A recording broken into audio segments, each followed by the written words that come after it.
Ya, alhamdulillah hari ini tepatnya usia Banda Aceh sebagai ibu kota provinsi 820 tahun, dan bertepatan dengan itu kita juga memberikan KTP kepada anak-anak Banda Aceh yang lahirnya tepat pada tanggal 22 April yang berusia 17 tahun.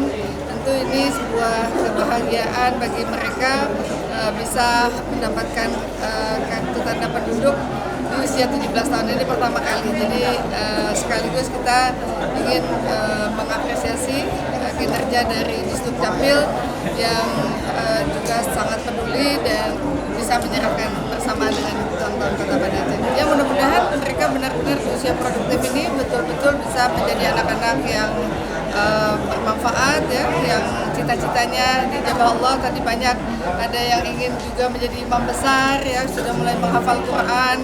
Jadi cita-cita mereka beragam, dan mudah-mudahan untuk mencapai cita-cita itu mereka sudah membuat perencanaan yang baik, sehingga insya Allah Allah akan mudahkan untuk menuju generasi emas ke depan, insya Allah.